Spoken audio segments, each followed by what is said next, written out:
De la houle en légère baisse et du vent onshore en cette fin d'après-midi sur la Canoro. Bonjour à toutes et à tous. On a un temps qui est variable à dégager, une température extérieure à 23 degrés, une température de l'eau à 20 degrés, une marée qui est actuellement en train de monter, le plein eau est à 18h45 avec des collisions de 89.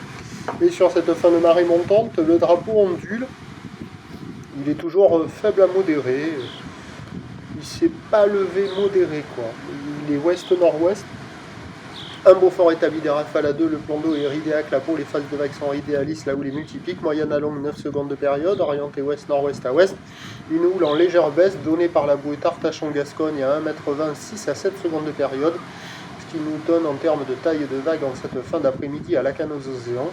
50-80 cm, sur les séries il y a 1 mètre, des fois il y a un bon mètre. Alors le pic au nord du Banana à marée haute c'est un peu plus gros qu'ailleurs, il y a peut-être un peu plus qu'un mètre des fois par instant. Mais sinon, les autres spots, là où j'ai fait la tournée, là, il y a un bon mètre, quoi. Donc on va dire 1 mètre en général. La barre est facile à franchir, les vagues sont pas sélectives, praticables par tout le monde, sur un plan d'eau un petit peu agité. Des vagues qui sont pas folles, d'autant plus que la majorité des spots de la centrale jusqu'à la sud, c'est déjà trop haut. Alors que la marée n'est pas pleine haute encore, elle va monter encore pendant presque 2 heures. C'est déjà trop, ça a du mal à casser, il n'y a que les grosses séries qui cassent en faisant des vagues molles et plates, c'est ce que vous allez voir en fin de vidéo. Et à la nord, ça déferle plus fréquemment, c'est plus proche du bord, il y a plus d'épaules, c'est le meilleur endroit. Donc la note, ça reste du 2 sur 5, quoi. Ça vaut moins que la moyenne, on ne peut pas surfer partout. En plus la marée monte, il y a beaucoup de monde à l'eau là, sur la nord là. Et puis l'évolution pour le reste de la journée, c'est un train de houle qui va baisser. La bouée Arcachon-Gascogne est à la baisse à 1 m et 7 secondes. Pour ce qui est du vent, il va sans doute se calmer sur la fin du montant.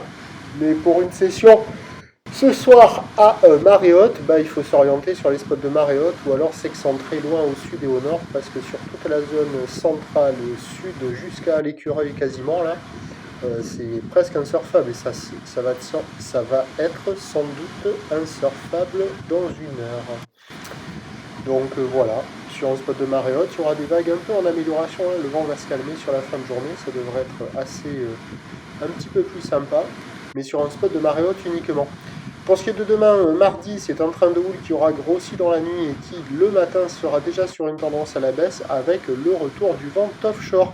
La bouée côtière de Brest a eu un pic déjà anticipant cette houle, elle était relevée à 2 m et 7 secondes. Et les prévisions pour demain, le mardi 23 juillet à 9 h, c'est 1,30 m, houle ouest-nord-ouest à ouest, 9 secondes de période, vent est-sud-est à moins de 1 Beaufort. À 13 h stationnaire à 1,30 m, houle ouest-nord-ouest à ouest avec 9 secondes de période, vent de nord-ouest à 2 Beaufort. Et à 17 h 1,20 m, houle ouest-nord-ouest à ouest, 9 secondes de période, vent de nord-nord-ouest 3 Beaufort. Demain, meilleur créneau le matin, encore bon à la mi-journée. Attention, en fin de journée, l'après-midi, ça se dégrade, ça sera le moment le moins intéressant. Et puis en fin de journée, sans doute, sur la fin du montant, on aura de nouveau le vent qui se calmera.